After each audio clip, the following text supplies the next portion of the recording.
കെയർ-റെയിലിന് ബദലായി ഇ ശ്രീധരൻ നിർദ്ദേശിച്ച പദ്ധതി ഏറ്റെടുക്കാൻ സർക്കാർ ആലോചന. സ്ഥലം ഏറ്റെടുക്കൽ കുറവായതിനാൽ സർക്കാരിന് അനുകൂല നിലപാടാണ് എന്നാണ് സൂചന. മുഖ്യമന്ത്രി വി.ഡി. സതീശനുമായി നടത്തിയ കൂടിക്കാഴ്ചയിൽ ഇ ശ്രീധരൻ ഇടക്കാല റിപ്പോർട്ട് കൈമാറിയിട്ടുണ്ട്. 2 ആഴ്ചക്കകം മന്ത്രിസഭ തീരുമാനമറിയിക്കും. എസ് വിനേഷ് കുമാർ തിരുവനന്തപുരത്ത് നിന്ന് വിവരങ്ങളുമായി ചേരുകയാണ്.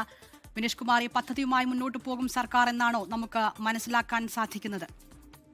ഇതിൽ പദ്ധതിയുമായി മുന്നോട്ട് പോകാം എന്നുള്ളൊരു നിലപാടിൽ തന്നെയാണ് വി.ഡി. സതീശൻ സർക്കാർ എത്തിച്ചേർന്നിട്ടുള്ളത് എന്നാണ് നമുക്ക് അറിയാൻ കഴിയുന്നത്. ഇന്ന് വൈകുന്നേരം വി.ഡി. സതീശനും അതുപോലെ തന്നെ മെട്രോമാൻ ഇ ശ്രീധരനും ചർച്ച നടത്തിയിരുന്നു. ഈ ചർച്ചയുടെ അടിസ്ഥാനത്തിലാണ് ഇങ്ങനൊരു തീരുമാനത്തിലേക്ക് ഈ ഒരു ഇടക്കാല റിപ്പോർട്ട് ശ്രീധരൻ കൈമാറിയിട്ടുണ്ട്. അതായത് ഇതിൽ പറഞ്ഞിരിക്കുന്നത് ഇങ്ങനെയാണ്: കണ്ണൂർ മുതൽ തിരുവനന്തപുരം വരെയുള്ള സ്ഥലങ്ങളിലാണ് 430 കിലോമീറ്റർ ദൂരം 5 വർഷം കൊണ്ട് പദ്ധതി പൂർത്തിയാക്കാൻ കഴിയും. 30 സ്റ്റേഷനുകളാണ് ഇതിനകത്ത് പറയുന്നത്.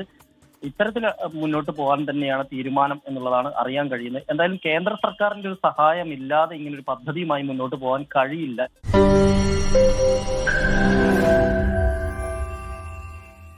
ലോകത്തെവിടെയായാലും ഏത് സമയത്തും 24 വാർത്തകളും ഓഗ്മെന്റഡ് റിയാലിറ്റി പാക്കേജുകളും എക്സ്പ്ലെയിനറുകളും വിശദമായി കാണാൻ ഞങ്ങളുടെ യൂട്യൂബ് ചാനൽ നിങ്ങൾക്ക് സബ്സ്ക്രൈബ് ചെയ്യാം.